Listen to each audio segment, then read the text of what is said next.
one holy and undivided Trinity. Amen.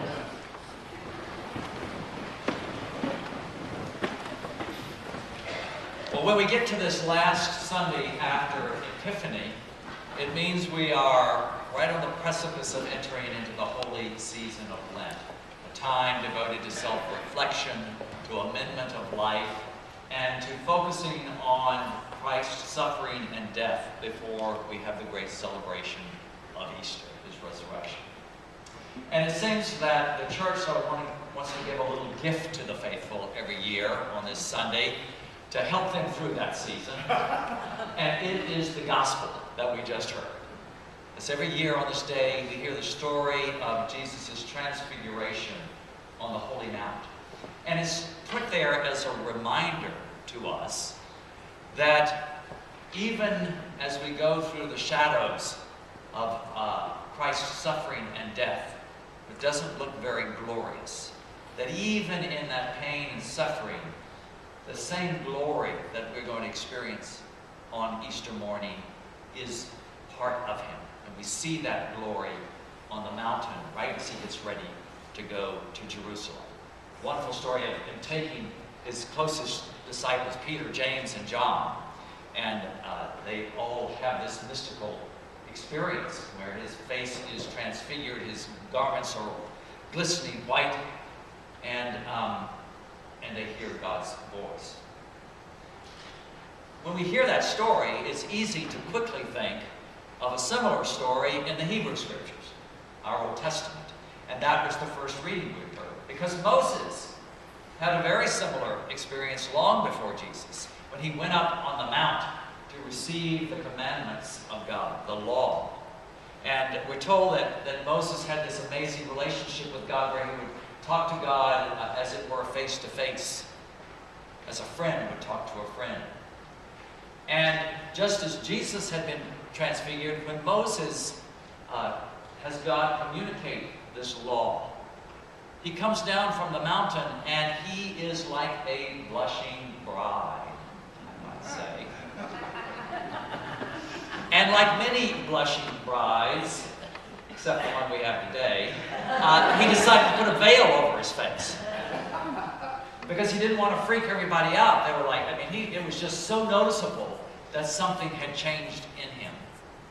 So he comes down the mountain with a veil on. I would like to have seen that. And I think it's always good for us to hear this story in connection with Jesus' transfiguration. Because it's a reminder to us of what I continually like to point out, that all the great events of Jesus' life, the great mysteries, are not something that we're just supposed to stand back and look at in awe. Yes, it was a showing forth, an epiphany of Jesus' special relationship with and in God. But we are all invited into that relationship. And Moses' story reminds us, this life of faith is not a spectator sport. We are to be involved. We ourselves are to be transfigured. But that's a lot easier said than done, right? And I don't think transfiguration is something that we can work on as a goal, like transfiguring our physiques by going to the gym, which gets harder to transfigure year by year. But anyway, that can be done, but not the soul. We can't just decide that we're going to transfigure our souls. I think transfiguration for us is much more a byproduct of an encounter and a state of being. And we see this both in Jesus' transfiguration and in Moses. There is a direct encounter with God.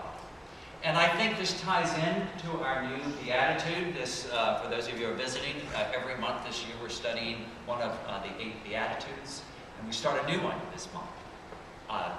Blessed, Jesus said, are the pure in heart, for they shall see God.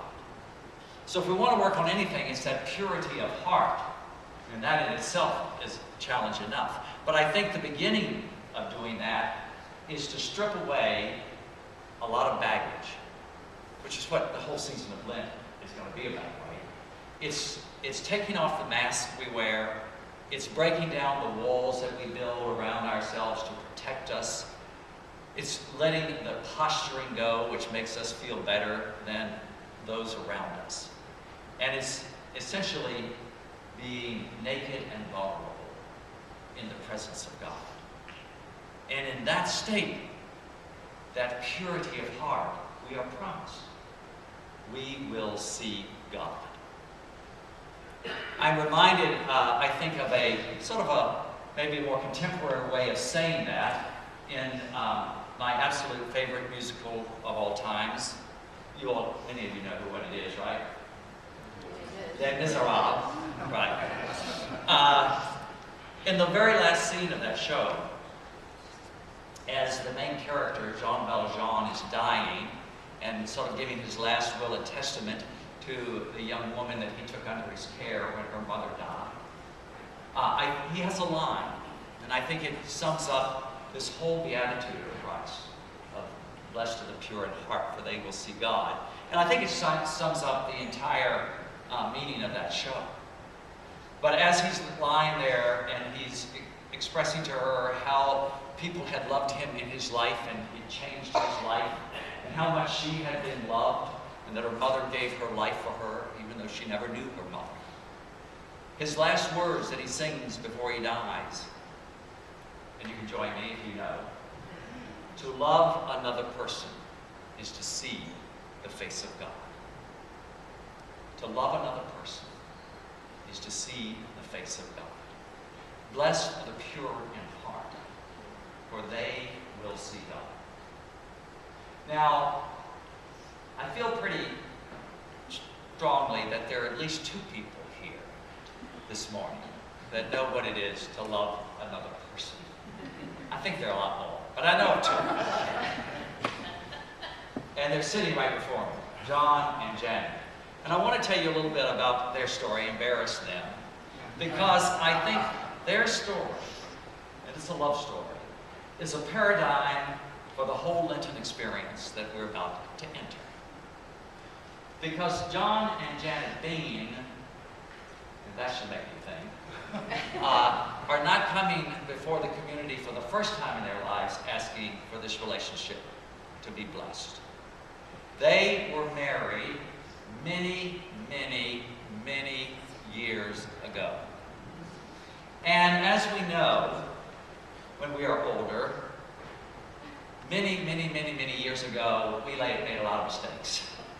And we missed the mark quite often. And so it was in their marriage decades ago, there began to be estrangement. The marriage started to crumble, and they got divorced. And they went their separate ways. Janet remained single. John remarried, had a long, fruitful marriage. And it wasn't until after his wife had died that he began to do some spiritual searching. Somehow found out about the Order of St. Francis associated with the Episcopal Church, and decided he wanted to be a part of that community. And by the way, this is the modern version of Franciscanism, where you don't have to promise that you'll never get married, just in case you're just wondering, wait a minute, what's going on? They take, I would assume, a vow of chastity, but not of celibacy. Chastity is living out our sexuality in the way God intends us to. And so part of his process was to do a self-examination. Does that sound like Lent? And to focus on relationship, and where in his life there might be a relationship that needed reconciliation but had never found it, or never been attempted. And he says, oh, I can think of one. That woman I was married to. And so Janet and John had been, I don't think they knew whether each other were alive or not. They had not been in any contact since they divorced. John did his homework and research and found, and he's up in the Seattle area, finds that Janet's down here in Portland. I won't ask you how you got hold of her email. But anyway, he emails her out of the blue. And this is where the story gets sort of very personal for me. Because I remember just over a year ago, Janet and I were carpooling down to our own Father Andy McCreary's ordination in sailing. And, you know, we got an hour and we're talking, and she goes, "You'll never guess what happened to me this week." I said, "What?" She said, "I got an email from my former husband, Mr. Bean." I don't know if she said that, but that was the tone. And I said, well, so what are you going to do? She said, "All right, no, I deleted it. Why would I? What? That's ridiculous. We haven't talked to each other in decades. We don't even know anything about each other. Why would he be doing that?" I thought, okay, well, it's a little radical, but it's her decision.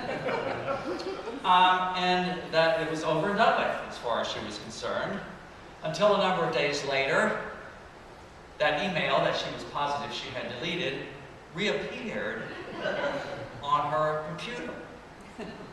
And so I know I deleted this, but then she said, well, you know, she read it again and decided, well, it won't hurt to respond. So she wrote back and said, you know, that was then, we were young, we both made mistakes, blah, blah, blah. I don't know what she said. She said, "I'm sorry." And he responded. She responded. He responded and she responded. And then he suggested they get together in person, which, as I remember, she also thought was really bizarre. But they got together, and then they started to see one another, and as they say, the rest is history. And the reason I share this story with you, because it is what our Lenten journey is about. It's a self-examination. It's a looking at relationships in our lives with ourselves, with those around us, and with God. And attempting to bring reconciliation. And sometimes that works. I think it worked working today. And sometimes we just do the best we can. But in that, we have to experience that purity of heart, wherein we take off our masks and we break down the walls that protect us. Because there's some scary thoughts, I'm sure, that developed as this relationship developed. And we quit the posturing of how great we are. And we allow ourselves to see the face of God in another person.